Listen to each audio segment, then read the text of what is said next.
Hey Sunshines, this is Sundy Carter, and you can see the full interview on the Untold Interview. And go get my book, 8 Days Till Sunday. It's on all platforms. Thank you. Bye.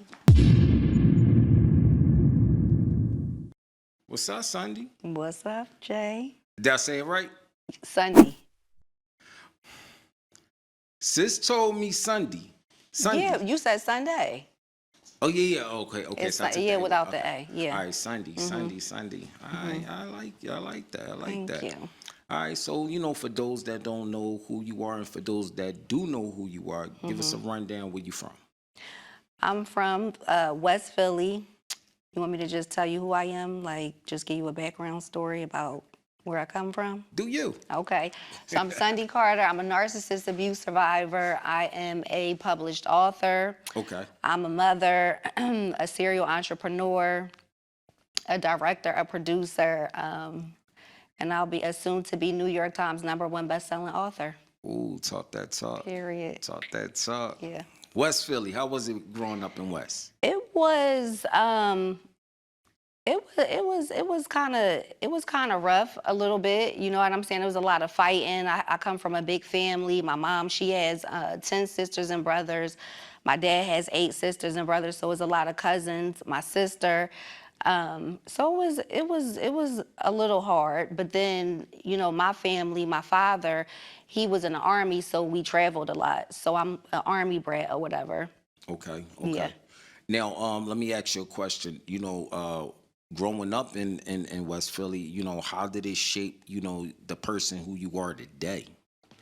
Wow. I feel like growing up in West Philly, it gave me my start as far as my hair salon. I had Sundy's Cutting Up on 37th and Fairmount. Heard about that. Yeah, so we had the best hair salon in the city back in the day. So that was a really good situation for me and my family, because a lot of my, like my family's family, as far as like my cousins and all of them, they would come to the shop. So I got my start as far as business, in my hood. You understand what I'm saying? So that shaped me into the entrepreneur that I am, that I am now. As far as my creative side, that came from the hood as well too. So my uncle, he used to take me and my sister like through the different neighborhoods or whatever, and we would just perform for him, in West Philly, Southwest, wherever. We would just go all over.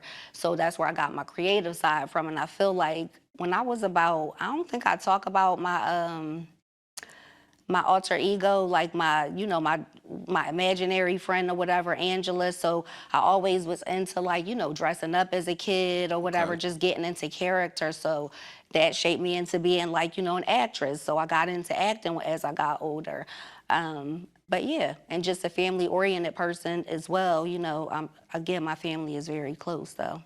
I'm glad you spoke of family. Growing up, was they your biggest supporters, to support your dreams? Absolutely. And you said that you had a hair salon. Mm-hmm. All right. That was your first business? That was my first business that I owned, yeah. Okay. What age was that? I was, 21? That was my push gift. Young. I was young, yeah. That was my push gift from my first husband. Okay. Yeah. Okay. Mm-hmm.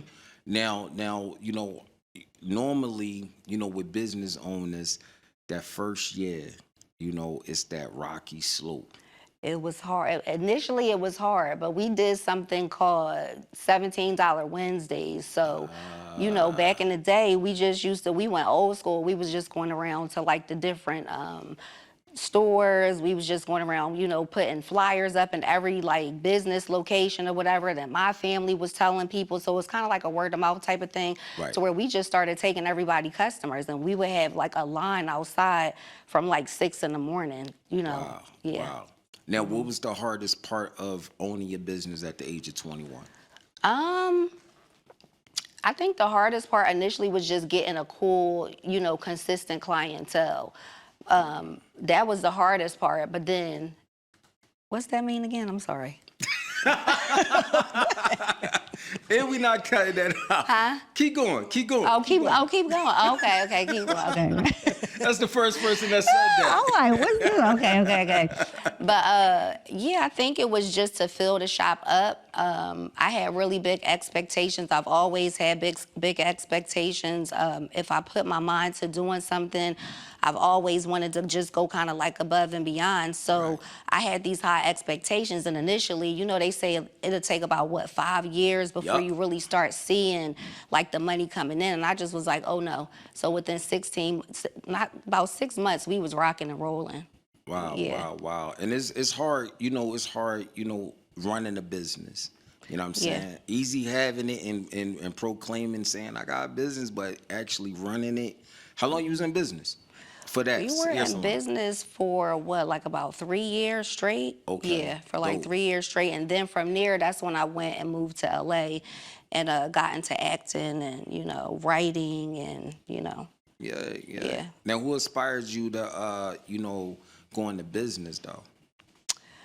Well, I went to Temple, right? And Okay. so I went to Temple, and that just I got like pregnant or whatever. I was with my first child. I was in Temple, and then I ended up dropping out, and it just was like I seen.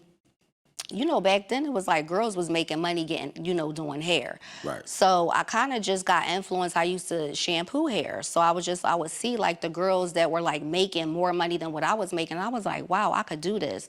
But I really couldn't do it, but I thought that I could do it. I wasn't that good initially, but then I got good, as time went on.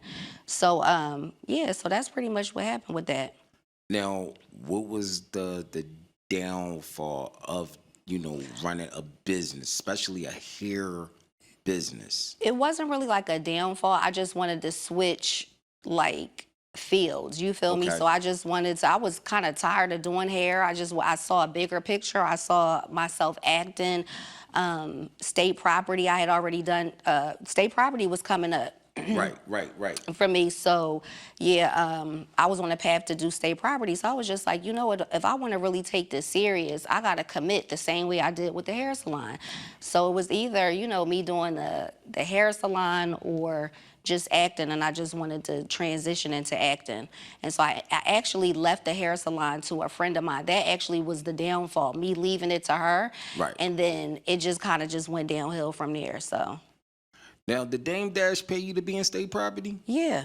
Oh, all right. All right, I man. got my SAG check and was getting my little residuals. Yeah, I got paid for that. Okay. Now, was It that wasn't much, but I got paid. okay? Okay. And at that time, you didn't know it was going to be what it is today. No, I had no idea. I went into it like this was my first opportunity to be in front of the big screen. I didn't know where it would go as far as how big it would be, but it turned out to be like one of the biggest films. I mean, as far as the hood goes, like Right. everybody knows about state property, so. Yeah, and you was on the classic one, the one Yeah. that had Jay-Z in there, a mill. Yeah. You was on the Kickstarter. Now, how was it working? On set with all of the state property and Rockefeller guys. Legendary. It was just, I mean, just to be around Dame Dash, I mean, that was a great experience. He's such a great creative and a great business mind, and I just learned so much. He's the first person that told me, because I would say like, call like a role little, like I got this little role. He like, don't ever, devalue the role like that. You're gonna, you know what I'm saying? You want to treat every role the exact same. And so that always stuck with me. So whether it was, me just being an extra in the background or me being the forefront, a main character in a film, I always treated each role the same exact way. I'm showing up early, I'm knowing my lines, I know Right. where to be, you feel me? I got my wardrobe, my makeup, I'm just coming over prepared. So yeah. Now, when you for those that never seen state property, what was your role in there? I played Aisha, Beanie Siegel's girlfriend. I'm traumatized because if I'm being honest, like I get it a lot. Like people will be like, "Eesh," they'll see me out, and that's really what they remember me from. So it's kind of like all my other accolades kind of go to the wayside because of that. And it's just like, well, I've done other things, you know what I'm saying? But it's Yeah. like, no, you Isha. Yeah. Yeah. Now, I stop me if I'm wrong. I think I seen you in a Charlie Baltimore video. Am I wrong? Did you? Did I do it? It was one of Years those ago? years ago. Yeah. It I was can't years ago. remember. My memory is shot because I was getting high. So a lot of stuff I can't remember. I was taking Xanax, so I can't really Yeah. remember a lot of stuff. But what video was it? I think I I kind of forgot. remember, but I forgot. I think I kind of remember. It was like one of those DVD, you know, when they had the Yeah, DVD music videos, it wasn't like a big joint. yeah. So it was one of those. And I think I seen you in there, and I also saw you in State Property. Mm-hmm. And then, you know, a few years later, you pop up in LA. Yeah. Basketball Wives. Right. Oh God. I'm traumatized. Don't judge me by that. I was a terrible person then. So Listen, I yeah. watched a few. I Oh my watched a gosh. few. I watched a Terrible, few. terrible person. This person that's on my couch right now Yeah. is nice and humble. Yes, yes. I was out there. Listen, it's no excuse for it, but that was a dark time for me. I was getting Right. high, I was getting drunk. So I was just coming from a space of just like misery. You know what I'm saying? Just kind of Right. like hurt people, you know, misery loves company type of time. That was the vibe, and I don't really know why because, you know, like a couple of the people that was on the show, they didn't deserve that. Like Draya didn't deserve, you know, some of the things that I had, you know, said about her, to her, the fight. It was just, it got crazy, and I feel like I got kind of caught up with a person just not following behind that person, but just going over above and beyond. You feel me? Just as far as my loyalty with that person. So I was loyal to her and just got caught up with like, okay, well, I don't really fuck with this person. She don't fool with this person. But it was kind of like for her a behind the closed doors thing. You see what I'm saying? So it's Right. just like, well, if you don't fool with her, I'm not fooling with her type of time. So that's what it was. But fast forward to like a little while ago, I apologized to Draya publicly and privately. So, you know, she accepted my apology. So, you know, it's all good. It's love right now. So, Now, how did you get casted for Basketball Basketball Wives? Wives, that person that I'm speaking about, she actually was the person that got me on the show. Okay, Yeah. okay. And at that time, who was your husband? Well, I wasn't married. I was a mistress. I was Larry Hughes, yeah, mistress. So, Right, right. right. If that's what you even want to call it. But I'm just saying, he was married at the time, and that's just a whole nother story for a whole nother time. We'll get into that another time when I come up and talk about my second book, 8 Days Till Yes. Sunday, Part 2. We'll get into that part. But that's who I was dealing with at the time. Not particularly at that time, but that's why I had, you know, I have a daughter with that person. Right. She's 18 now, though. Hi, Kennedy. Yeah. Now, being on reality, you know, TV, just lights and cameras itself and the whole production and Yeah. dealing with different personalities, it could be overwhelming. Yeah. Did you adapt after a while, you know, being on TV? I feel like I didn't really have to adapt because I had already been doing TV. So it really was just like reality TV. They put you in a scene, and it's just kind of like about who's going to run the scene type of situation. They're always looking for dramatics. You always got to come in with that jaw dropping moment. You know what I Right, mean? right. So I was kind of used to that. And then again, you know, I was like a shit talker anyway already. So it was really easy for me to just kind of hop into that role of just like, let me come in here and be the villain. I don't give a crap, you know, that type of time. So. You think the world got a chance to see the real Sunday on that show? No. I feel like the person that I wasn't even in my right state of mind. So like now I'm sitting here talking to you, I'm clear, I'm not high, I'm not drunk, you feel me? So Right. this is who I really am. That other person, I'm ashamed of that person. I'm traumatized by that person. I don't even like to really like go there, think about it, but at the same time, I need to take accountability for my actions when I was behaving that way, you know? So, but nah, they didn't get a chance. This is who I really am. Now, you know, I know you had you know, you was going through a dark moment at that time. You know, what was your process, you know what I'm saying, of, you know, getting clean and things like that? Well, what happened was God took my mind from me. I had a mental breakdown. Okay. That gets me emotional.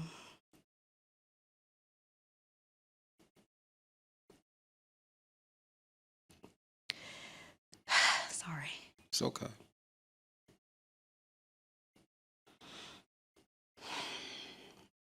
So yeah,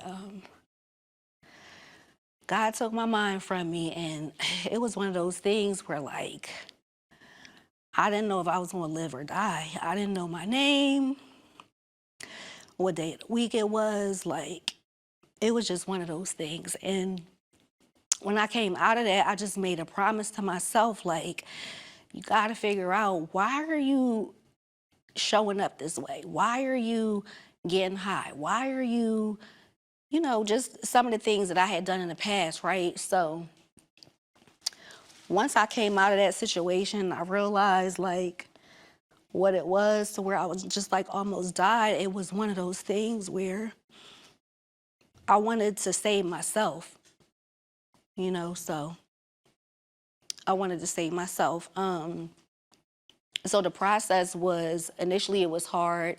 I went through a withdrawal process. That was pretty hard. I'm sorry. Thank you. It's okay. Thank you.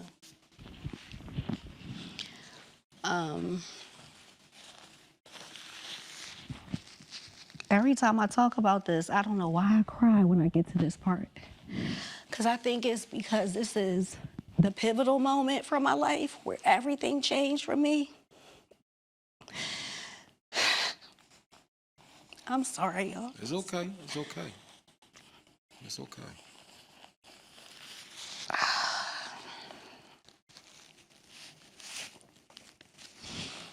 That was the pivotal moment where I really had to make a decision. I went through the withdrawal, I went through all of that, and I just was like, you know what? I gotta save myself, because I realized the whole time it was like a suicide attempt. Me just getting high and getting high and getting high. So it's just like, I don't even care no more. Right. So that was the process. But again, once, God took my mind from me and I was clean, I did a medical detox, I just made a promise to myself, like, you know what? I'm not gonna do that no more. I'm not gonna get high no more. I don't wanna drink no more. And I made a decision. So I did relapse though, like almost a year later, but one time, and then I haven't done it again. What was your what was the healing process? The healing process, it was hard, but I started doing like the internal work. I started doing the shadow work. I started journaling. I started finding things that I like to do, cooking, writing. So writing was a huge part of my healing journey. Oh my gosh, I was able to really escape with my writing, and I always knew that I was like good at it. And I knew I could do something with my craft, but I wasn't believing in myself. You know what I'm saying? So Right. writing really saved my life. Huge part of my healing journey, like probably like 90%. When you came to the realization of the state that you were in your Yeah. life, like what was going through your mind mentally? My kids, my family, what if I don't make it? What if I can't do this? I was scared that I would relapse, and when I did relapse and it just kind of went bad, God just made me have a really bad reaction to it. So I was just like, I think that was the moment where I was like, oh yeah, I just snapped right out of it type of thing. And I think I thought about my future. You know Right. what I'm saying? Like, okay, so where do I go from here type of thing? And that's when, once I start really grinding down and like getting in the lab and just putting the work in, I saw such a beautiful future for myself and for my family. And I knew that I could create that with, with my craft that God gave me. So, Who was some of your supporters at that time period? um, during that time period, I was like blackballed from my family. So I didn't really have like the support system, but it was all self-inflicted. Okay. So I was just doing some things or whatever that I wasn't ashamed that I was ashamed of, and I just was like humiliating my family, and they just didn't really want a part of what I had going on. So I was isolated away from them. So the only support that I thought I had at the time was my husband. But come to find out, that was the narcissistic abuse. So he wasn't really supporting me the whole time. But so I really like got through that situation by myself type of thing. And then once I started doing the work, that's when I came and swung back around to get my family. And, I apologized to my sister and my kids and, my parents, and just how, just for everything that I had done in the past, just showing up in a way how I was showing up. And yeah, so then that's when they started supporting me. Now we 10 toes down, they rocking with me 110%. My sister is over there. So yeah, so I have all the support in the world now, but it feels really good to have the support of my family because we've always been a close-knit type family. So Right. yeah.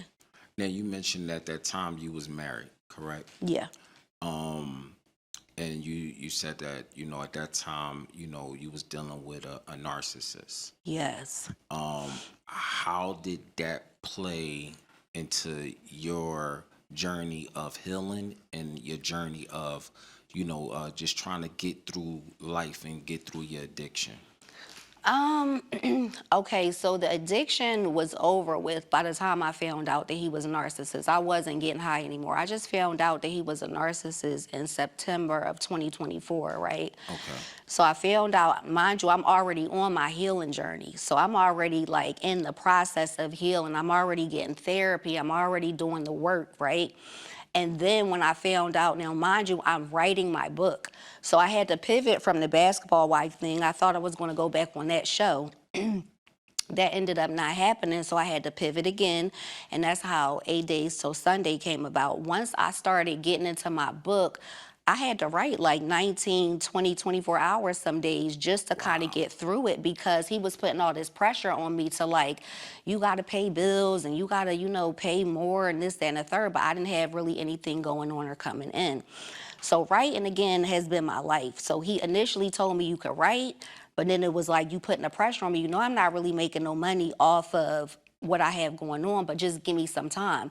Once he agreed to give me the time to write, that's when all hell broke loose, and he started like, I'm sure he was cheating before, but that's when I really started like seeing like all the red flags. Like I had seen him before, but it was a lot of stuff that I overlooked.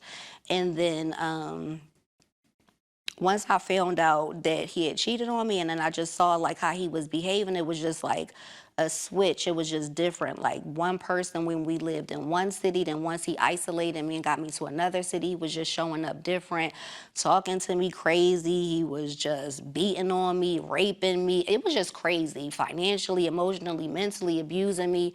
And so I kind of felt like during that time, like, damn, did I deserve this? You know what I'm saying? Like, I did a lot of shit in my life. Like, maybe this is my karma type of thing. But I was already like in my healing journey, writing my book, came up for air, found out that he cheated. And then my sister told me, like, he's a narcissist. And I'm like, what is that? And I started doing the research on what narcissism was. And then that's when it just was like, he checked off every single box, like no compliments, starving me for sex, the silent treatment, just abusive physically, just everything. It just anything, gaslighting, future faking, manipulating and lying, just anything that you could think of that a narcissist would do, he done it. So I'm like, it all makes sense. This guy is a narcissist. This is crazy. But it made sense because when I first got with him, that love bomb situation, because that's what they do, like they come and they love bomb you or whatever, with the intent to destroy you though. Like they never come in with an intention to have a good, anything good, any good intentions for you. So that love bomb, which really kind of like hooked me at the time, and I keep telling everybody, it was just like, I don't know, it was the bare minimum, but it was really like emotionally what I needed at the time, because we trauma bonded. Like he would talk about his trauma, I talked about my trauma, and he was mirroring everything that I was doing. So I felt like he was like my twin flame type of thing. I felt like, this is my person, like, okay. And so once I felt like that, because I had showed up in all my other relationships, you see how I was showing up in the book, we'll get there, but I was showing up in a different type of way. I wanted this to be different. I wanted to give this person my best. Like, this is where I'm at in life right now on my healing journey. I want to give you this version of me. I don't want to show up and be that person. So I was giving that person 110%. Whole time he's stabbing me in my back with all kinds of supply, crackheads, wildebeest, I mean, chupacabras, like there's just all type of supply, and possibly men too. It's like, because they get supply from anybody. They don't care who it is. They don't have a pick. So it just was one of those things. And then he would like tell me like I wasn't good enough. And when you constantly like hearing stuff like that, it's almost like you might start believing it. And I kind of did. Right.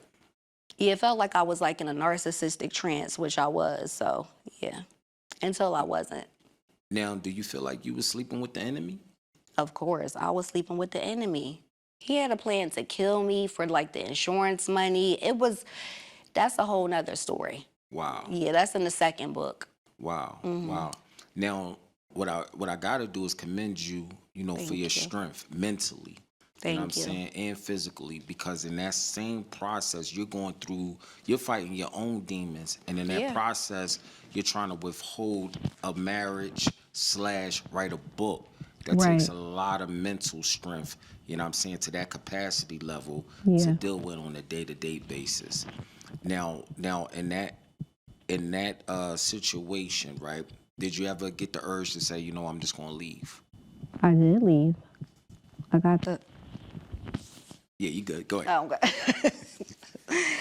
I did leave. So he had done something to my daughter. Like, he had started abusing her mentally and emotionally. And that situation is touchy because of the simple fact that we needed gentle parenting with her. And like, coming into it, he initially was very like, nice to her and, all of that, just the love bomb stage.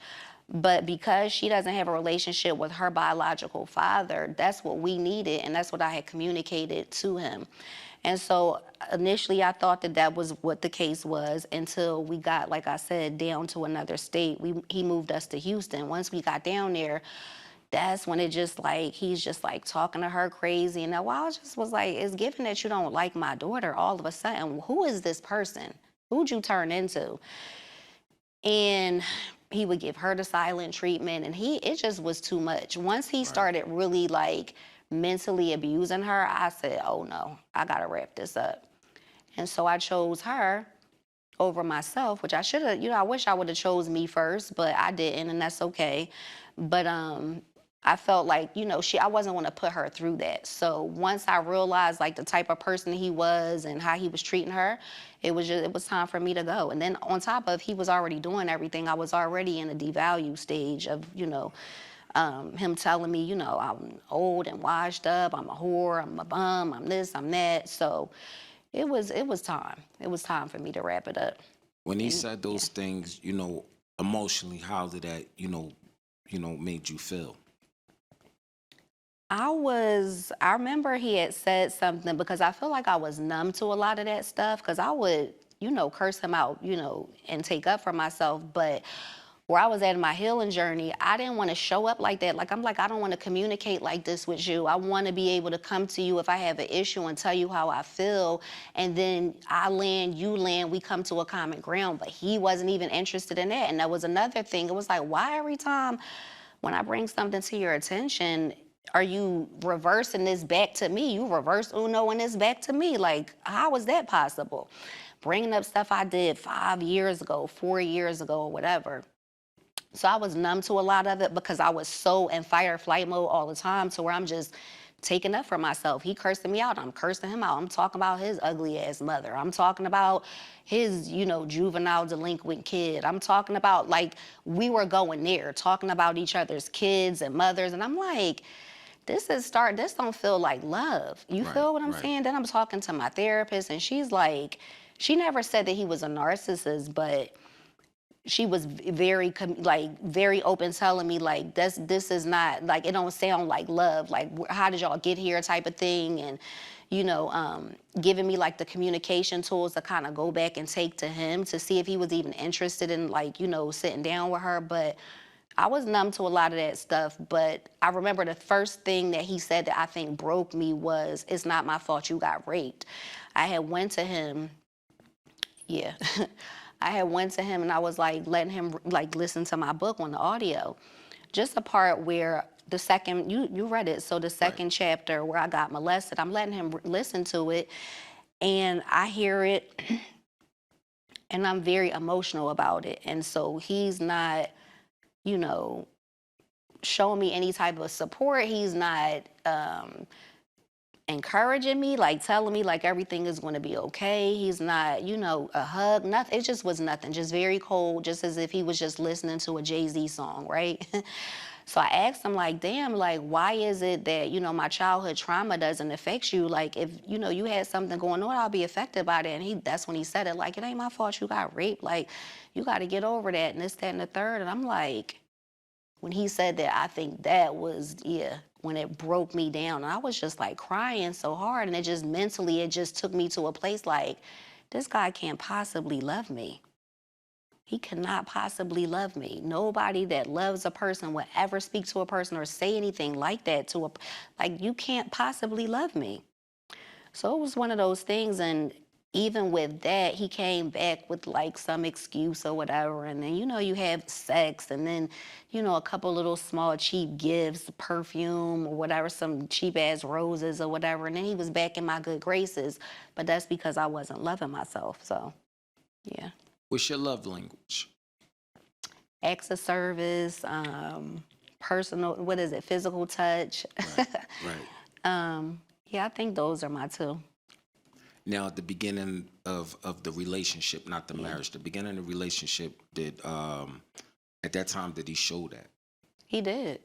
He Okay. mirrored me to a T. Like, he was me. Like, he would answer questions. Like, we would answer each other's, you know, like finish each other's sentences type of thing. Like, I remember one time, my sister, we were doing this podcast a couple years ago, and it was me, him, and my sister, and we were having a creative meeting. And so she was asking him questions, and he kept looking forward to me to answer the question or whatever. And my sister was like, I want you to answer the question, like you answer the question or whatever. So he mirrored every single thing that I did. So any love language that I had, he would show that, you know what I'm saying? But then all to turn around and swipe it away and like not do any of it anymore, you know, once he got me like hooked in that situation. Now, at what moment did you feel that it was going, you know, down a hill? About, let me see, so I've been living in Houston for 3 years. So I want to say like 6 months into the Houston move, once he realized like, oh, okay, I got, you know, her daughter down here. He stopped my mom from visiting. He hated her, would make that be known on like every single occasion. She couldn't come to my house, my sister, my dad, like no family, outside family could come.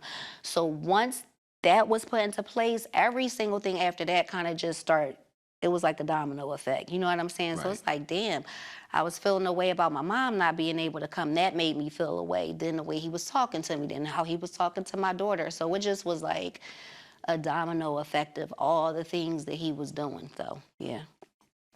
At what point in your life, you know, did the rape take place? The rape, well, it was when I was 10 or 11 years old. So, yeah, it was when I was Wow. yeah, preteen. Wow. Wow. Was it like someone outside of family? Yeah, it was my babysitter. This female that used to babysit me and my sister when we were younger. She actually was my mom's student. My mom was a teacher and a principal at the school, and so she was her student. And so my mom hired her. She trusted her mom, and so she would take us over there like on some weekends, and that's when it happened. So, Right. yeah, that's the second chapter in my book. It's called Why Me? I like that. I like Yeah. that. Now, in this process, you know, you are writing your book. Yeah. Now, I would say what you on chapter 6 in your book while you was in your marriage. Am I correct? Or I'm too far fetched? You said was I on chapter 6? Yeah, like if I'm reading it, Yeah. was it like in the chapter 6 part? When I got molested? No. When you was with your husband, your ex-husband. He's not well. He's in the book, but he's in the beginning of the book, and then Okay. once I get to the facility, because it's one big therapy session. Once I get Right. to the Garden of Eden, to that facility, then I go backwards and I go into my childhood and then move forward. So he wasn't a part of any of that story. So you only get like the love bomb version of him. You understand Got what I'm you. saying? We don't get into him and what he did to me until the second book. To the second book. Right. 8 days till Sunday. Yes. Let's talk about it. Okay. So I mean, I'm gonna ask what inspired, you to even write. I know you said that you enjoy writing, but what Yeah. inspired you to come up with this book? Well, okay, so about 20 something years ago, when I was still living in LA and I was acting, this guy, Benny Richburg, he had promised me a job. Okay. So he's a producer and a writer and a director. He's the person that created all of Martin characters. So he told me, like, when you come to LA, I got you. I'm gonna look out. So he ended up not looking out for me, but he looked out for a friend of mine at the time. Okay. So I would be around him all the time when he would write, and he would be in the writing room and stuff. And I just was like, you know what? I could do that. So about 20 something years ago, I came up with 8 days till Sunday. And I started writing the story, and I said, well, I'm gonna just write my story. I'm gonna write my own story. And so I started writing it, end up deleting it by accident, get discouraged. And so I didn't revisit it until, when did I start writing this book? I think it was 2024 of May. Okay. Is that right? Is it? Yeah, I think it was 2024 May. It was May of 2024. Yeah, I started writing. And so it was just a full circle moment. So that's how that even, how I even got inspired to write the book. And then, like I was saying earlier, with the basketball wife thing, when I didn't get that and I had to pivot and start writing, I was like, damn, like, should I write my story? And I just started, and I just was like, you know what, I'm gonna write my story. And when I was thinking about the name, that name just kind of like popped in my head again from 20 something years ago, and it just kind of all just was a full circle moment. But it was this other thing too that kind of inspired me to happen. Charlie Mack. Shouts to Charlie. Shout out to Charlie. I was trying to get him to get one of my projects greenlit, this film called Kensington Beach, which is like my passion project, right? Because initially I was writing films at first. So me Okay. and my sister, we had 14 films in total, and we have a TV show that we'll be doing soon, right? Nice. And so, thank you. And so I was trying to get Kensington Beach greenlit. So he like, nobody wants to hear about any of that right now. Write your book. And I'm like, what? Like, what are you talking about? So I got a little bit discouraged, and I was a little bit pissed off with him too. Like, he always wanted to be negative type of time. But then I thought about it, like, I wonder if he's right. And then started writing my book, and then here we are. Now, and what chapter, is too emotional for you? Like when you actually read that chapter that's in the book, where it give you that memory. I feel like probably Why Me, the chapter 2 where I got molested, because it's so descriptive, it's so in detail. It's gonna give you everything down to what that person smelled like. And it just gives you, every time I read it, I get emotional because it just takes me back to that time, to where it just makes me feel like, wow, I wish I knew better. Right. You know what right. I'm saying? I wish I knew better type of thing. And that, with that happening, that really changed like the trajectory of my life, because with the childhood trauma, that shaped me into the person that I was showing up as an adult. Like, Right. Being promiscuous and just not giving a shit about life. I just went into a really, really dark space, even then at like 10 or 11 years old, all the way up until I think I was like 13. I was in like a dark space, and I never got like therapy then. I never got the help or anything like that. It was just one of those things where I think that with Black families, a lot of Black families, we're taught to just kind of push things down and not talk about it. So I feel like it could have been one of those things to where my mom, she didn't know, because I feel like if she did know, she would have protected me, and her and my dad would have went to the fullest extent. But my behavior, I felt like should have shown that it was something going on. So where I know if one of my kids was acting, different or whatever, all of a sudden I'm asking questions. I never got any questions asked or anything like that. The full court press never was put on me to figure out like, well, what's wrong? Why are you showing up like that? So, why was I saying that? I got brain fog. It's all good.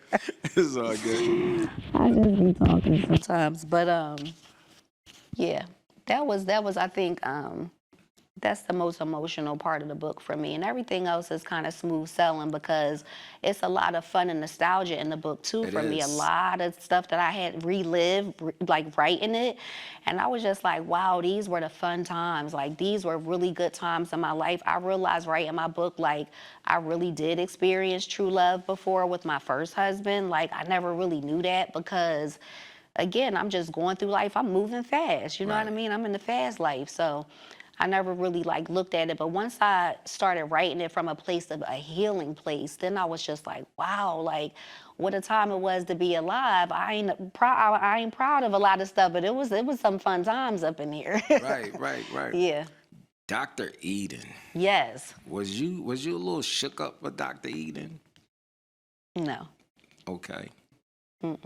That doctor was a little tough. She was. Played no games. No games. Straight to the point. Just the way I like it. Don't cut no corners with me. I don't want no pity party. Let's get straight to it. They was giving you a fair warning in there. Yeah, for sure. Can I ask you something? What's up? What was your favorite part of the book? I would say, if we going by chapters, Yeah, let's go by chapters. I would say it's 3. 3? It's 3. What It's was 3. chapter 3? So why me? What's chapter 3? Let me see. No. She gonna read the book. I am. I'm gonna read you something. Chapter 3. White Boy George? No. I said it was 3 for me, not. Oh, it was chapter 3 3. chapters. Yes, Okay. 3 Okay. chapters, Okay. yeah. What was your favorite? So I would go with 8.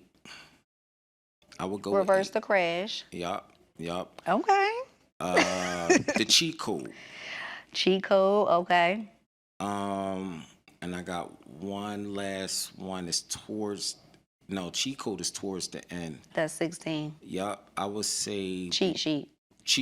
No. Cheat sheet. No. Cheat code is towards the end. Am I correct? Cheat sheet is Cheat towards. sheet, Yeah. And I would say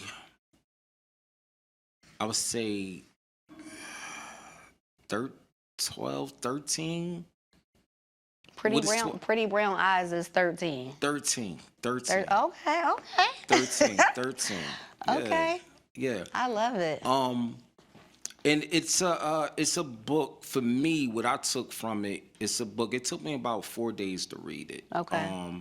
It's a book for me that it talks about family. It talks a lot about strength. It talks a lot about faith. It talks a lot about relentlessness. And it's a journey. You know what Yeah. I'm saying? So as I started reading it, it was like I was seeing things through what you was looking at that moment. You know what I'm saying? And that's why I said, like, I gotta commend you. It's a lot of strength. Thank you. It's a lot of strength. It's a book that everybody should read. Because I believe that, you know what I'm saying, don't just, it's not relatable just with women. It's relatable because it's men that go through that. Absolutely. You know what I'm saying? But when this book initially got published,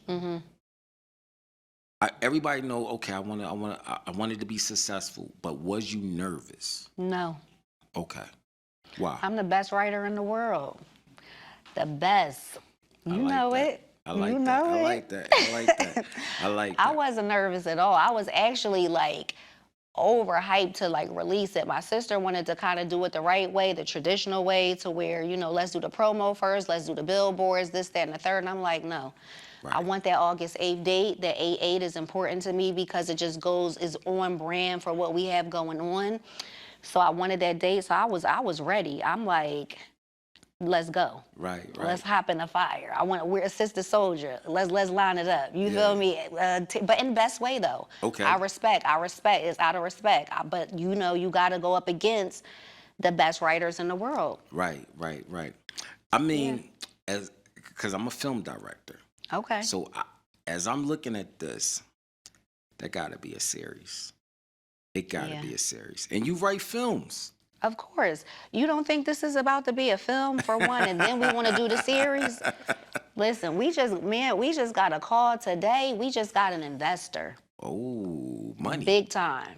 Okay. Big time. It's so much that's about to happen for me and my sister and our production company. It's crazy. Right. And so that's why I knew like what we had. I knew that I know what the book is going to do. I know what type of writer I am. My sister, she edited it. Right. So it's like we keeping it in the family. This is the way it was supposed to go. If I were to do it 20 years ago, it wouldn't have hit the same. You understand what I'm saying? I needed my sister right here with me to be a part of the journey. She got the same gift as me, but even better because she has the ability to edit and like she has the creative side as far as like the visionary behind this whole entire movement. The 8 Days Till Sunday movement is crazy. It's about to be crazy. Listen, man, you and Tyler Perry need to hook up.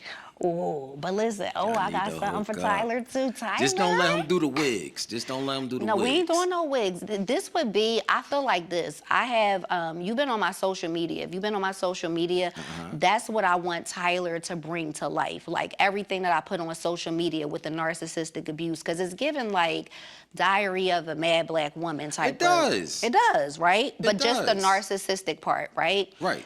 And I mean, obviously, like if Tyler were to hit us up and say, hey, I want to do 8 Days Till Sunday, we rocking and rolling with Tyler. Like, you know what whoever, may the best person win. But I'm just saying that we would work with him either way. But I just have this vision in my mind that I want him to do the narcissistic part.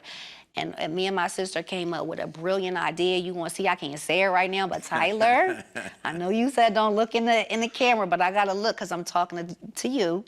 I'm going to see you, Mr. T, soon enough, and we're going to work together, I promise. So, for sure. Now, speaking of your IG. Yeah. I was newsing. Yeah. I seen a video of you going to the courthouse. Yeah. Was you filing or updating a PFA? Well, the first time I was filing, they tried to serve him like 5 times. They couldn't serve this guy.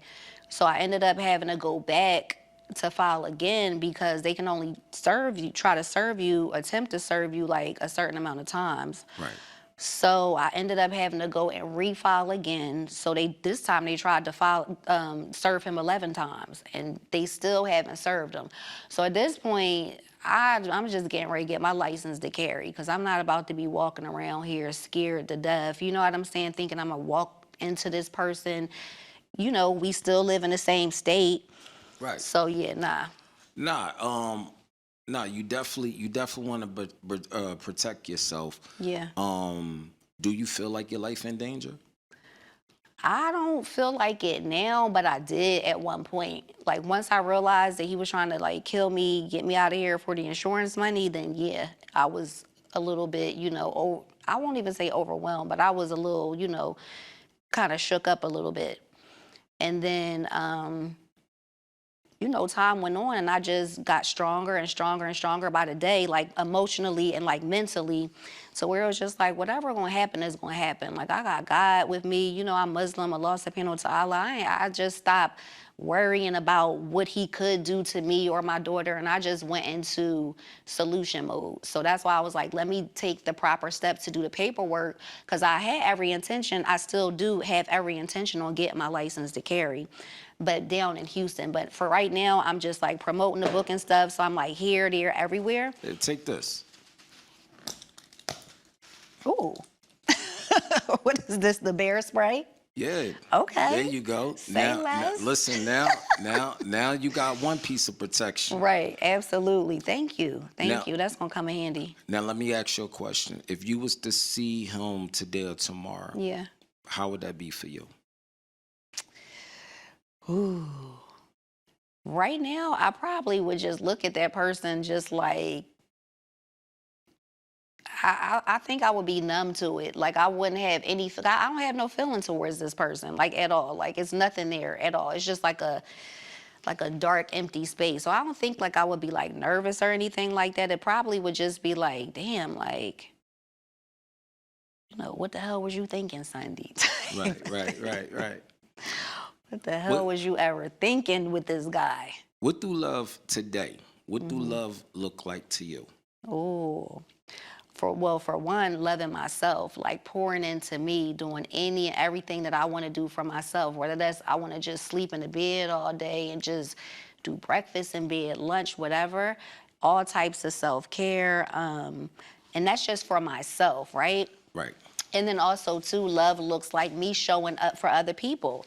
Okay. Me like helping people that women, men that have been in the same situation as me. I feel like that's me doing that out of love, like, cause I lead with love with everything that I do. As far as like maybe like a significant other, what love would look like is support, unconditional support.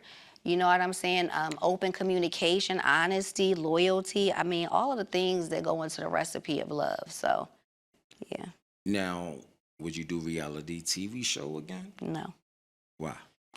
Because I just want to do like my behind the scenes. I just want to stick to what I'm sticking to. I want to just only focus on things right now in my life that I'm absolutely passionate about. I'm Right. not passionate about like being in front of the camera anymore. I don't really have a desire to do it. I want to be behind the camera. I want to create, producer wise, director wise. Again, I'm going to stay in the lab and keep creating and knocking down these books, however many books I want to write. I'm just going to keep continuing to write because that's what I'm great at. So I don't really want to do like the reality TV or any TV for that matter. Okay. Well, Yeah. what about hold up? What about movies? No, You don't want to do movies? no. Come on, Sundy. Come on. I'm done. If they I come with the retired. bag, if they come with the I'm bag, cool. Nah. I respect that. I respect that. So Again, where I'm at, I'm sorry to cut you off. No, you I just good. want to say this. I'm just in a space of like anything that I'm passionate about, if I love it, I'm going to do that because that feels like love to me. That's what feels good. I don't want to do stuff where it's like a drag, so where it's like, oh, I got to be on set, hurry up and wait. They're like, no. If I'm doing it, I want to do it from my POV, like behind this, behind the camera. right. Yeah. Now, if I'm a person that don't know nothing about you, Yeah. but I seen this book, and before I even get into that, where can we find this book at? All platforms. All platforms? Amazon, Barnes and Nobles, Walmart, Booktopia, thrift books. Yeah. Okay. Mm-hmm. So if I'm a person that just picked up your book, Right. cool title, don't know who this author is, what would the first customer get out of reading this book? What would they get? Mm-hmm. An experience, a crazy experience, a nostalgic experience. That's what you're going to get when you pick this book up. And I wrote the book with the city in mind, but this city is filled with such hatred. They don't want to see a Black woman win. This whole city Or is telling anybody. me, or anybody, exactly. They're telling me I'm not going to sell no books and I'm tripping. And I'm like, okay. I beg to differ, but they're going to get a nostalgic experience. That's what they want to get. Right. From JBM days all the way back and then all the way forward. Yeah, we ain't even touch on that. Nah. Yeah. We ain't even touch on that, man. Y'all got to read the book. Y'all got Definitely got to read the book. Yeah. But yeah, I wrote it with the city in mind. So, if you were a part of that era, like because I'm 51, right? Okay. So if you were a part of that era, then if you was getting money, if you was a getting money type of dude, you want to read this book. If you were like a chick that was, getting money too, like me and my squad, you want to read this book. If you're interested in this, I feel like even the like little young girls, I be seeing it dressed like how we dress, like with the Dior bags and the, Fendi Spy bags and all this. Now they're dressing like early 2000s. This book is for you. That's true. That's Yeah. true. And one thing that's about, the language that's in the book, it's like I'm talking to like one of the homies or somebody talking. It's not like you being politically correct Nah. and things like that. I like that. I like Thank that. you. If you can go back Yeah. to that woman that started this journey, what would be the piece of advice that you would give her? Be patient. Bet on yourself. Don't give up. It's so much. I could just keep going on. Bet on yourself. Don't give up, and then dream even bigger, because nobody's gonna believe in your dream like you want to believe in your dream. Right. Keep going. Like push the line out here. Push the envelope. Do what everybody said you couldn't do. Show up and show out. You know what I'm saying? That's what I would tell myself, my younger self. Sundy, if you lost everything, who's that one person that you can call that'll give you the perfect advice, that'll put you in a financial stability situation, and that will give you guidance? My sister, Summer. She Hey. got me. She got me. And I got her. That makes me emotional. But yeah, my sister. Yeah, we got each other like 10 toes. Whatever she need, I'm gonna make it happen. Whatever I need, she gonna make it happen. And we figuring this thing out together. And I love that I'm doing this with her.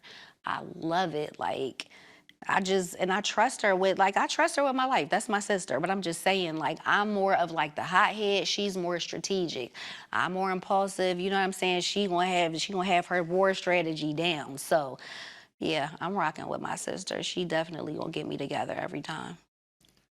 You ever feel like you got the short end of the stick in life? Never. That's good. Never felt like that.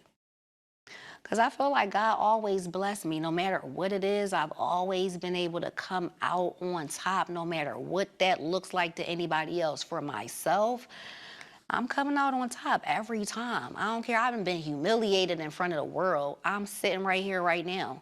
You feel what I'm saying? Like, yeah. All my faculties, book out, all my blessings are flowing. Like I said before, we just got an investor, so 8 days till Sunday is coming to a screen near you. Like, so life is great. Into what stick? Short wear? No. Absolutely not. Here's a question that I asked a lot of my guests. Yeah.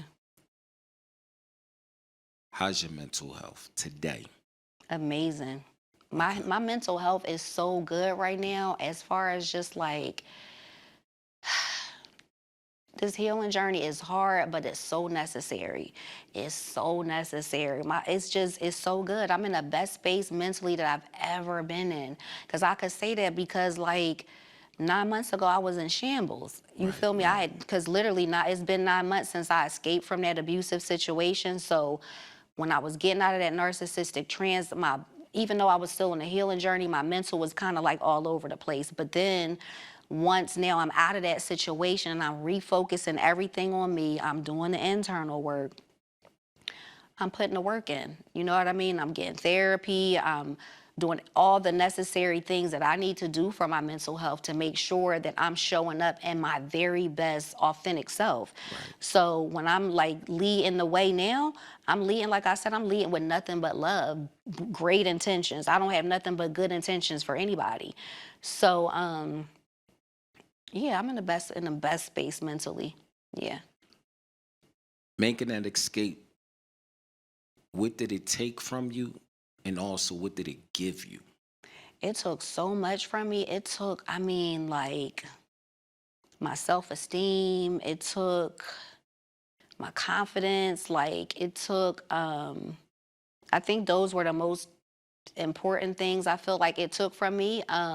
My family, because it put, me being with that person had put a wedge in between, like, like I was saying before, my family.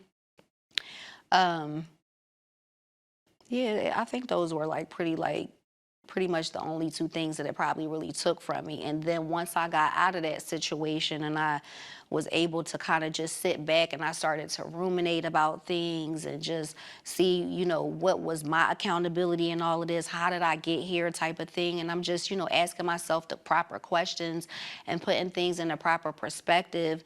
I was able to realize, like, okay, it took that away from me, but I don't need that person to ever validate me or, support me in anything that I have going on. Because one thing I'm going to do is I'm going to support myself. But what it gave me was strength. It gave me courage. It gave me the ability to come out and talk about what I've been through.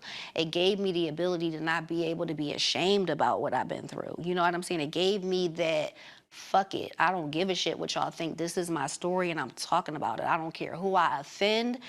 It gave me a voice. So everything I feel like that, that person did to destroy me, it all worked out and backfired on him and just worked out in my favor. Because while he was even trying to tell me and convince me to not write my book, you know what I kept doing? Writing my book. So now we're here. Right. Yeah. So, that's what I'm saying. It only took it took my confidence and my self-esteem for a little bit, but then I start feeling myself again, like, oh wait, let me remember who I am. You understand? Let me show up and really show out. Let me really pour into me type of thing. So yeah, it gave me more than it took away. Now, if a gentleman was interested in Sundy.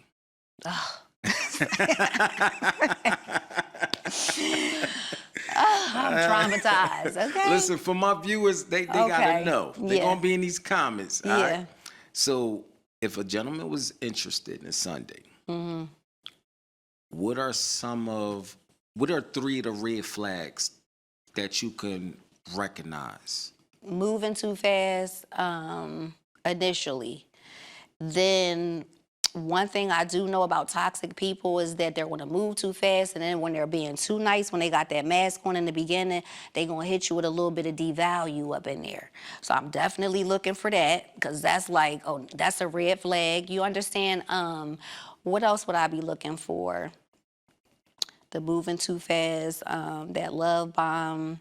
I'm looking for, what's your childhood trauma? If you're telling me that you don't have any childhood trauma, yeah, we got a problem, Houston, because we all have it.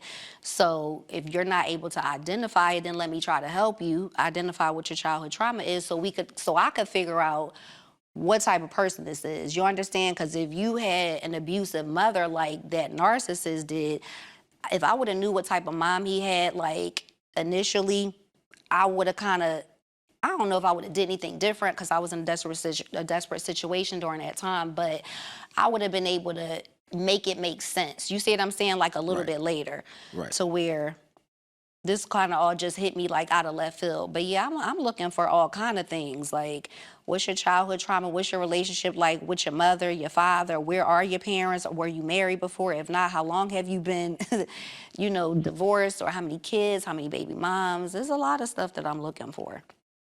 Now, is it safe to say that you build a wall? No. It's no wall. It's just that my standard, because I had settled for less for so long, that my standard, I have elevated my vibration to the highest. Like, I don't even eat off of paper plates no more. So I'm not dating like a poor, low budget, bare minimum man. Like, I'm just not doing it.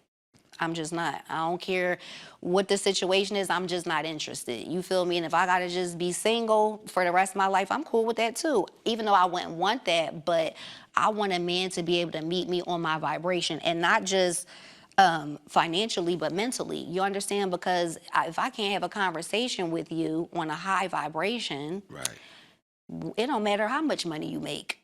You understand? So, yeah. Now, you got to start messing with the Amish or something. Well, I was thinking more like the Saudis. Riyadh season type of vibe. That's my vibe. Yeah. Now, I'm dating older. Anything like... What? So you dating guys that's your age or older than you? Yeah, that's what I'm doing. And anything outside of that, I'm not taking serious. It'll just be a good time. You understand what I'm Listen, saying? they be the toxic guys that be putting on at the beginning. But I'm going to listen and understand. I have a PhD damn near in narcissism and toxic people. So if you come over here, trust and believe. I'm already hip to it. Hold up. Yeah. What is toxic to Toxic. Toxic is a liar. If you're just lying for no reason, Right. when you gaslighting and just manipulating, I feel like that's toxic. But then you got your narcissist. That's a whole nother. Thing, because me and my sister, we always go back and forth. We jaw wrestle all the time about, because I'm like, oh, that's a narc. She like, you can't call everybody a narcissist. I'm like, but then it'll turn out that I be right 9 times out of 10. Right. Yeah.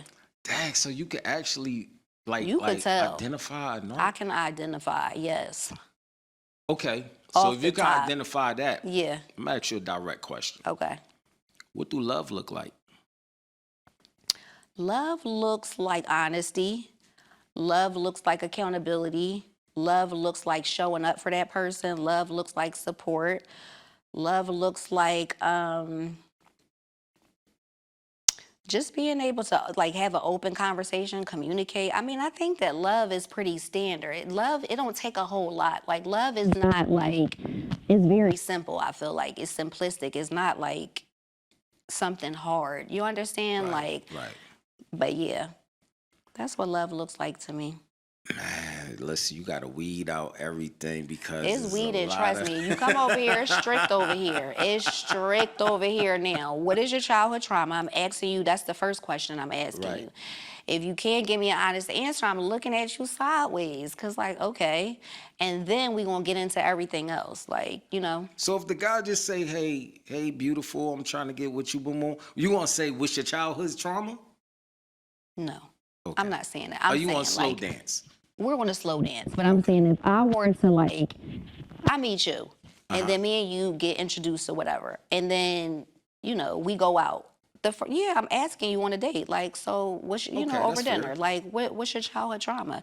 Let's talk about that. And if you're healing on a healing journey, you should be open to talk about it, because I know plenty of men that are on a healing journey and they're open to talk about everything that they've been through without being ashamed about it, without like, oh, I don't have no childhood trauma or whatever.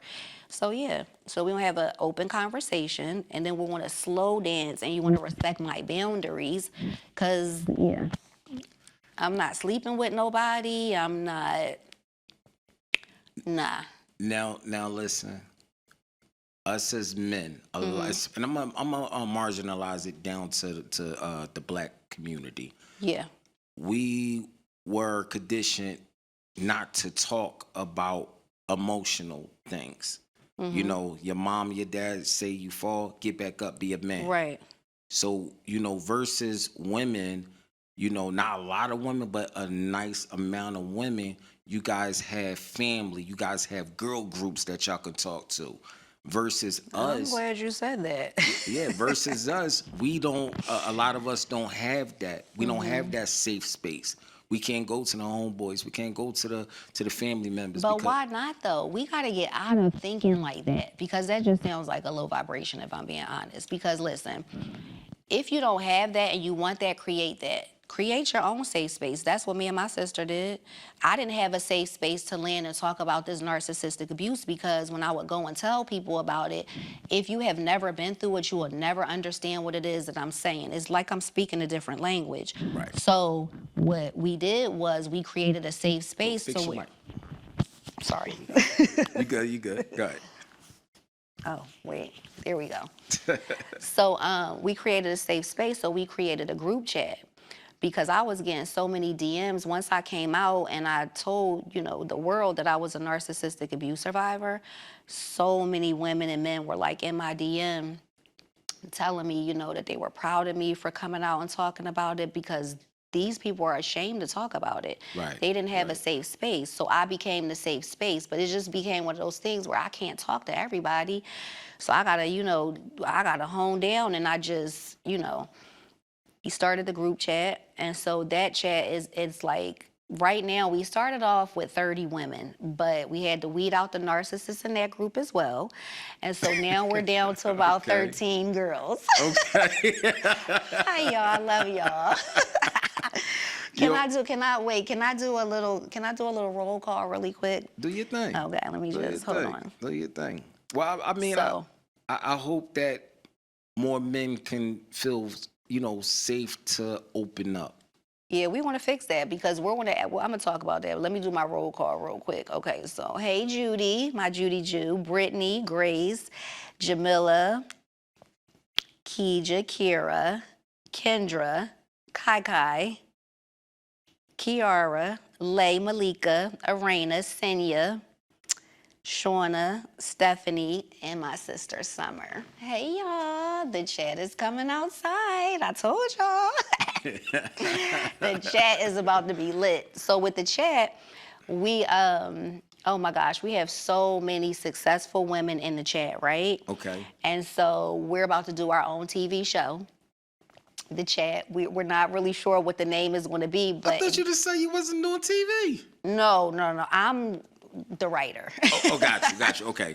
My character, though, is going to be in the TV show, but each, female that I just mentioned, Right. they're going to have their own character. And how that even came about is because once we started the group chat, right, and we all like start trauma dumping, and it's on Discord, so we start trauma dumping in there or whatever. And I went to the beginning of the chat one day, and it was like times where I'm like laughing, I'm crying, and I'm just like going through the chat like, this is a TV show. It was crazy. So I told my sister, she went through it too, and so she saw exactly the vision, what I was talking about, and so that's what we're doing. We're going to actually bring the chat to life.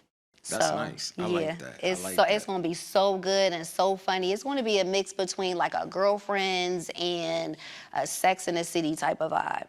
That's dope. Yeah. That's dope. So you see how you got your own girl Yeah, group chat? we got our own We group don't chat, got that. our own little slice of heaven. So we started off, everybody was in shambles. Everybody was crazy in the beginning. Okay. Now we're taking a healing journey together, and we're coming together collectively. We have, meetings, mandatory meetings once a week where we discuss, like we just had a meeting yesterday where we're discussing all the things that we're going to be doing, like events, to where we're going to be bringing the retreat that you read in my book, we're bringing that to life, to where we're going to be offering Nice. yoga. We're going to be doing our first domestic violence walk here in the city in October. I think the date is October 26th? I think it's like the 26th of October. So yeah, it's about to be. Just imagine us on the cover of Essence, me and all my girls, sitting down with Oprah, sitting down with Gail, Gail and them.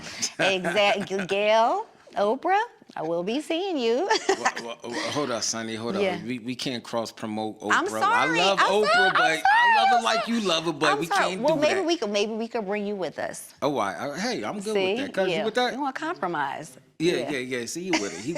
He with it. Now, speaking of domestic violence, right? Yeah. I don't want to, go back, but what is one thing and I'm just, focused on the women. Okay. What is one thing when a woman is going through domestic violence? What is one thing, if you was the person that's seen a woman, could you identify her if she's going through that? Domestic violence isn't just physical abuse, right? It's Okay. a little bit deeper than that. It could be sexual, it could be the mental, the verbal, and all of that. So no, I don't think that unless it's physically like I could see, you know what I'm saying? But I wouldn't Right. just know that off the top unless I spoke to somebody or physically saw, you know. Now, what's going? Okay, do it. All right. So, what's one step if a person is going through any of those domestic violence categories? What is one step that they should take, initially? Well, for one, you got to be safe about everything that you do, especially when you're dealing with people like that.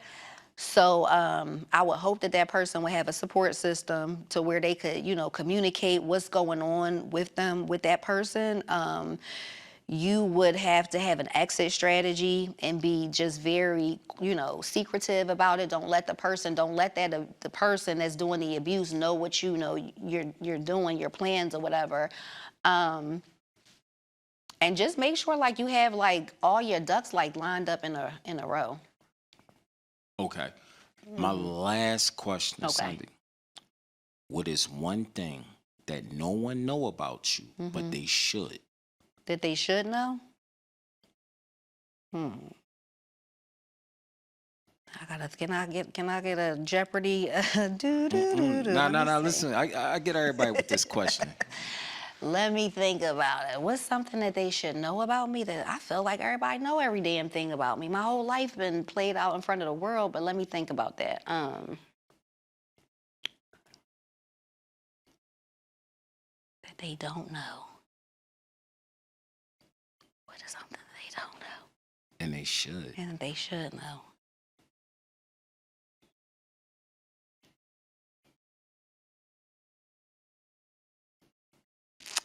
Yeah. All I'm gonna say is this: I'm gonna be a New York Times #1 best-selling author. Ooh. That's all. I'm gonna just leave it right there. That's how we do that. That's how we do that. Yeah, because it's like I'm an open book at this point. Everybody's gonna know everything. So, but that right there, nobody believes me. Everybody thinks I'm crazy. They think that all my standards are way too high. But that's what I feel like they don't know it. They should know it. Yeah. Because yeah. I am not this second today right now, but soon enough. Watch.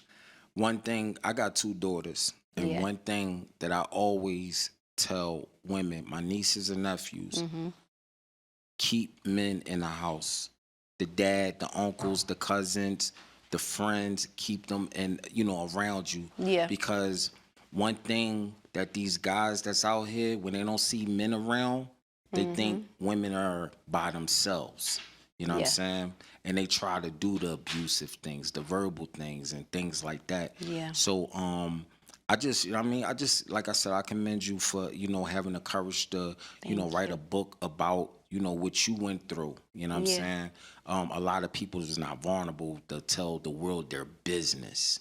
Because everybody is living in a shared fantasy. They don't want to live in the reality. It's so much easier to live in that false reality, but I want to live in my truth. I don't care who it offends. I'm telling my truth, chin up, shoulders back, and that's just what it is. Listen, I like it. Oh, my last question before we get up out of here. Hold up. Okay. Can Sunday cook? I'm a Michelin chef. What? What you want? What you want me to cook you? What you want me to make? What is your go-to dish? My go-to dish is this Alfredo pasta that I made, right, with these candied tomatoes and lump crab meat. That's my go-to. Oh, that sounds pretty good. Yeah, then I could, then I might could hit you with a little, teriyaki salmon with a little, asparagus, some mashed potatoes, or I could go African on you, or I could just hit you a little bit of Jamaican, Chinese food, whatever it is that you want, I could cook it. Trust and believe I can. All right. Sis, is she telling the truth? Listen, I ain't talking because I can cook. She didn't believe me until she tasted my salmon, and it's just chef's kiss. Oh my goodness. Now listen, for those females or guys that's trying to write a book, could you give them a piece of advice? And that's my last question. Okay. Yeah, I definitely can. Stay focused. I would advise people to just have an open mind, you know what I mean? As far as like their creative side of whatever it is that they're trying to do, make sure you sharpen your iron, sharpen your craft, learn, do your research.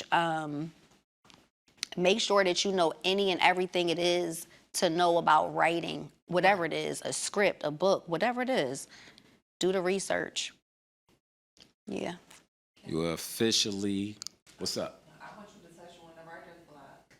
Okay. And then I want you to ask her about the Hold on, sis. Come on, no. We live. Look, come on here. Come here. Come here. She over there want to ask questions. What was the question, sis? I want you to ask her about the title of the book. book, why she named it it.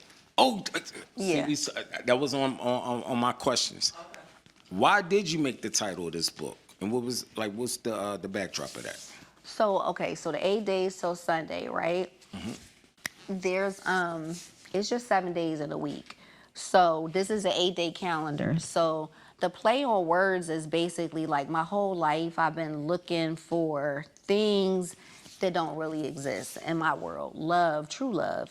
That first high, when I was taking Xanax, or that first drink of alcohol, whatever that felt like, validation even. I didn't get that when I was a kid. So whatever I was looking for that I couldn't find and I didn't get, it didn't exist. So that's the 8 days till Sunday. That's what that means. And what else did you want to ask me? You said it was one more question.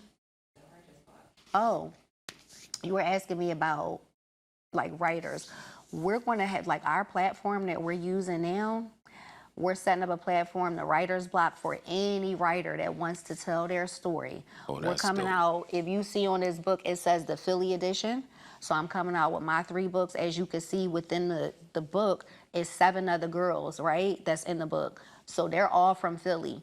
So we're coming out in total with 24 books from Philly, right? Right. Just the females. Then we're going to do the guys. So the writer's block is going to be for whoever wants to come and tell their story under the 8 days till Sunday universe. We're providing that platform for you to be able to come and tell your story. If you're trying to keep it 110%, like how I'm doing. But if you're trying to, like cut some corners and you don't want to be authentic, then we can't do anything with it. But if you do, want to, we're going to, provide the platform. Right.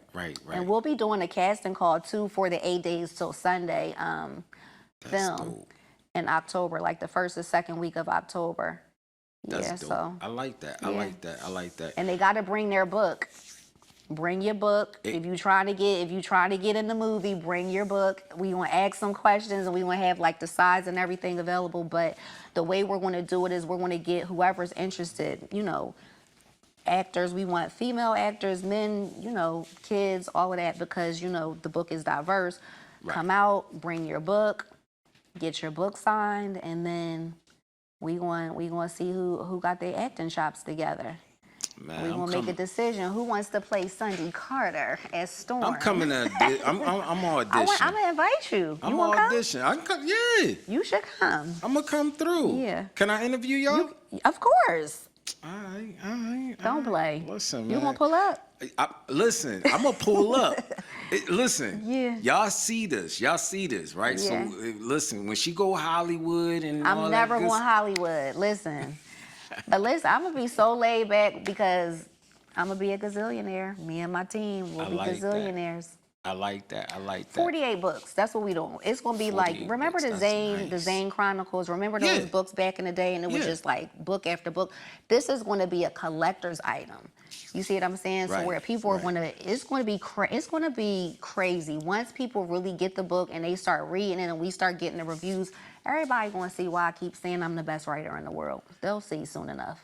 Now, and I know it was my last question. Yeah. But for the second book, do we got like a little sneak peek of an idea of what we can expect? Oh yeah, name dropping. We dropping names. It's a tell-off?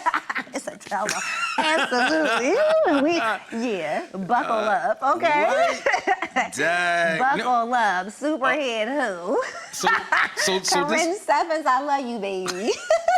But Shouts to I'm coming for Superhead. that spot. No, I'm just saying it's a tell-all though. It Right, really is. right, Because right. you gotta realize, like the first book, we went back, then we're going forward, childhood forward. So we're Yeah. springing forward with everything else. So anything that you could think of, I didn't leave a stone unturned. So I like it. be scared. That's crazy, man. Be scared. Yeah, so that's the second book. You think the first book was good, right? The second book is insane. It's insane. Well, the first one is. I know the first one is too. It's a roller but the second coaster. one, and then the third one, could you imagine the third one, what that's gonna look like? Yeah. Now, be if you crazy. can give this book Yeah. a theme song, A what theme would it song. be? It could be any artist. Fuck niggas get money. By killing them? Yo, you wild. You wild. You wild. Well, I think you're going to put some Aretha Franklin, oh Lauryn man, Hill. for what? Oh, You my gonna keep it goodness. 100. I mean, that's the vibe of the book. It is. It is. It Yeah. is. It is. It is. Oh, my goodness. What you think, son? What you think it would be? Was that a good one? See? Yeah. See? Oh, Yeah. my goodness. Kim verse or Biggie? Kim. All right. Mm-hmm. All right. Okay. What would your song be for it? What would your theme song be? Lauryn Hill, Watch Out. Okay. Yeah. That's okay. Hey, Yeah. it gave me that. When I read it, it gave me that theme vibe. You know what I'm saying? Because you went through a lot in there. I did. You unpacked a lot in that book. So for the second go around, Second go around is it's one of them joints. Watch out. watch out. I'm trying to tell you. Oh, Best my writer in the goodness. world. Oh my goodness. So besides the book, right? Yeah. Before I get you out of here, where could people find you at? On all socials, we have the 8 Days Till Sunday page. Okay. We have Sundy Carter _. That's my main page that I turned into the platform for narcissistic abuse. We're on TikTok, 8 Days Till Sunday, Twitter, 8 Days Till Sunday, then my page, Sundy Carter. So Sundy Carter across the board, and then 8 Days Till Sunday across the board. I like that. I like Yeah. that. Sunny, you are officially a friend of the show. Thank y'all for having me. Okay, so listen, I want to give y'all a treat, and I want to read a little passage from 8 Days Till Sunday. Let me give y'all a sneak peek. Okay. I was battling with my craving for Nick. Although I didn't plan to act on it, he was still constantly on my mind. With that being said, there were no more casual work days for me. Every day I arrived at Storm's Cutting Up with a pleasant attitude, dressed down for the gods. Heels were a must. My hair, nails, feet, and makeup were always done. And my perfume was excessive because it needed to last all day long. All of this was in hopes that Nick would drop by again and he'd notice my mommy to mommy transformation. The weekend rolled around and I was home alone. Sinatra had gone to work super early and the kids were with Aunt Minnie. I just gotten out of the shower when the phone rang. Damp and draped in a towel, I answered. It was Hope with a scandal of her own. I listened, walking around my closet, putting an outfit together. Hope finally gave me a chance to get a word in edgewise, so I disclosed my lust for Nick. I'm bored, Hope, and I don't know what to do. Going out with Nick ain't gonna stop you from being bored, but it will get your ass in a whole lot of trouble. You ready for that? Hope asked, impatiently waiting for an answer. Shit, trouble's my middle name, you already know. We shared a laugh as I sifted through my panty drawer. Should I do thongs or briefs today? I asked Hope. What kind of question is that? Thongs, duh, she sarcastically replied. Since Munch gave you her blessing, what you gonna do if Nick comes through and asks you out again? I don't know, I admitted, but I've been thinking about it. The girls headed out early to get ready for a concert, and I was finishing up my last client. I stood at the desk processing her payment when, to my surprise, in strolls Nick, smiling wildly, smelling deliciously appetizing. You closing up by yourself again, he asked. Casually, I replied. I am, but internally I felt like it was Christmas morning. My client exited the salon, and Nick's playful demeanor adopted a more serious tone. Hey, look, can I share something with you? He questioned. Yeah, of course. There was an intense stare down between us until Nick broke his silence. Am I allowed to think about you? Because I can't stop. I know it's wrong, I confess, my bottled up emotions spilling over. But I can't stop thinking about you either. So you got to go straight home tonight or what? Not today, I purred softly. We cleaned the salon in silence, then I freshened up in the bathroom and we closed up shop together. I suggested we take separate cars, but Nick insisted we take his. He opened the passenger door, revealing 5 dozen roses and a Chanel shoebox sitting on the seat. Is this for me? I asked, astonished, my eyes wide. As Nick helped me into the car, he winked and said, of course, Storm, on our way to dinner. I tried on my new white I tried on my new white slides with the black double C strap. They fit me perfectly. Nick was a hopeless romantic just like me. In some ways, he reminded me of Nucci, the respect they commanded, their flair for first-class treatment, and the way they intensively knew how to treat a lady. As soon as we walked into the spaghetti warehouse, the owner introduced himself and said he'd heard a lot of good things about Nick. We were escorted to a quiet booth in the back of the restaurant, and the owner told Nick our meal was on the house. Nick pulled my chair out, ordered dinner for me, and complimented me all night. I wanted to understand why Nick suddenly had a change of heart. He explained that he felt Munch was too pretty to be dealing with a guy like Choo Choo, and felt if she didn't value herself, she would never appreciate his worth, and that became a turnoff. He would never, okay, he went on to say that while hanging around the salon, he noticed how beautiful, different, and sexy I was. Oh my God, it all sounded convincing, but I just knew Nick could sweet talk a girl right out of her panties if he wanted to. Still, I fell for his philandering. He requested a bottle of wine, and we toasted to true happiness, unconditional love, and the unknown. It had been a considerable amount of time since I had enjoyed pleasantries with a man like this. After dinner, we decided to have a nightcap at Nick's place. He'd take me home afterward and pick me up in the morning once Sinatra had left for work, since I left my car parked at the salon. We got to his place. Nick turned on the light and shamelessly undressed right in front of me. "I'm gonna take a shower. You wanna join me?" "No, I'm good," I said, big-eyed as I watched him. He hopped in and I explored his 2-bedroom apartment. It was decorated like a typical bachelor's pad. Black leather furniture, a glass coffee table, a matching glass dining set, and a huge entertainment system garlanded the place. The kitchen was massive, and straight ahead was Nick's bedroom. The black lacquer king-size bed with white bedding and his interior design conveyed that this was solely a man's abode. In a burst of spontaneity, I surrendered to my impulses and I took a plunge. I knew I shouldn't have, but I took off every stitch of clothing and made my way to Nick. The bathroom door creaked when I opened it. Steam strangled the air as I swung the glass shower towards me, prompting him to turn and face me. "Come here," Nick said as he reached his hand for mine. I stepped inside and pressed my naked body against his. The scorching hot water initially stung my skin, but I grew accustomed to it. Nick's dick cemented rapidly against my belly as the shower water cascaded over us. He carefully eased my back to the floor, settled me down, and spread my legs as far apart as they could go. He then placed his dewy warm tongue at the tip of my clitoris, lightly licking up and down while introducing a few fingers and tenderly massaging deep within. He took his time, sucking, slurping, and sending euphoric shock waves through my prone body. I begged Nick to stop, but he would not relent. I felt the tip, then the shaft of his well-proportioned, thick man's stick enter my gift box, and immediately I sucked in a breath and held it. "What you doing?" I sighed.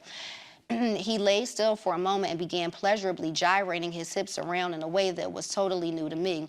"Making this pussy mine now, shut the fuck up," Nick moaned, delving deeper. Sinatra had never been so dirty and forceful with his words to me before, but I liked where this was going. Nick's aggressive boldness had my syrupy passion juices gushing down my legs. After our session, he washed me up, and we spent some time lying in bed talking about everything and nothing before he took me home.